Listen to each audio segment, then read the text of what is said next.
हर हर महादेव।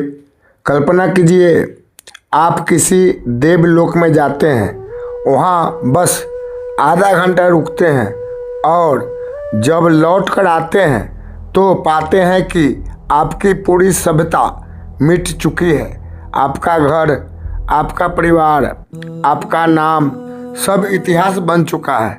क्या यह सिर्फ कहानी है या समय का ऐसा रहस्य जिसे आधुनिक विज्ञान भी पूरी तरह नहीं समझ पाया? आज की कथा है एक ऐसे राजा की जिसने समय को चुनौती दी और समय ने उसे उसकी औकात दिखा दी। अध्याय 1, स्वर्णिम युग का सम्राट। यह उस युग की बात है जब मानव केवल शरीर नहीं चेतना से जीता था। हिमालय के पश्चिमी अंचल में बसी थी एक दिव्य नगरी, आर्यवर्त की महागढ़। वहाँ राज करते थे राजश्री महाराज अनंतवीर। वे केवल राजा नहीं थे, वे तत्वज्ञानी थे। वायु को स्थिर कर सकते थे, अग्नि को शांत कर सकते थे। उनकी प्रजा रोग मुक्त थी, मृत्यु स्वाभाविक नहीं स्वैच्छिक थी। लेकिन इतना सामर्थ्य होने के बावजूद उनके हृदय में एक भय था।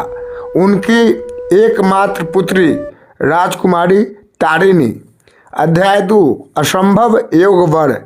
तारिणी केवल सुंदर नहीं थी, वह अद्भुत तेजस्विनी थी। उसकी आंखों में ऐसा प्रकाश था जिसे देखकर योद्धाओं के साहस डगमगा जाते। राजा ने स्वयंवर रचाया। धरती, पताल, गंधर्व लोक से वीर आए, लेकिन जैसे ही तारिणी सभा में आई, वीरों की तलवारें झुक गई। किसी में साहस नहीं हुआ। राजा समझ गए यह कन्या पृथ्वी के लिए नहीं बनी। अध्याय 3, निर्णय जिसने इतिहास बदल दिया। राजा ने संकल्प लिया, मैं स्वयं सृष्टिकर्ता से पूछूंगा। उन्होंने योग बल से एक दिव्य विमान निर्मित किया जो विचारों की गति से चलता था। पुत्री को साथ बैठाया और वे निकल पड़े भौतिक आकाश के पार। अध्याय 4, आयामों की यात्रा। जैसे जैसे वे ऊपर बढ़े, गुरुत्वाकर्षण कम होता गया। तारों का जन्म और विनाश देखा। घूमते नक्षत्र, काले भंवर जिसे आज हम ब्लैक होल कहते हैं। समय वहाँ सीधी रेखा नहीं था, वह तरल था। राजा को लगा बस कुछ ही क्षण बीते हैं। अध्याय 5, देवलोक का दरबार। वे पहुँचे ब्रह्मांड के उस उच्च आयाम में। वहाँ प्रकाश था पर सूरज नहीं, वहाँ देवनी थी पर स्रोत नहीं। सृष्टिकर्ता ध्यानमग्न थे, दिव्य संगीत चल रहा था। राजा ने सोचा बस गीत समाप्त हो जाए फिर बात करूँगा। वे खड़े रहे, उन्हें लगा शायद 30 मिनट बीते। अध्याय 6, समय का आघात। जब सृष्टिकर्ता ने नेत्र खोले, राजा ने अपनी बात रखी। उत्तर सुनकर उनकी आत्मा कांप उठी। राजन, तुम्हारे लोक में 10,000 वर्ष बीत चुके हैं। राजा के हाथ से पत्र गिर गया। तुम्हारा वंश, तुम्हारा राज सब इतिहास हो चुका।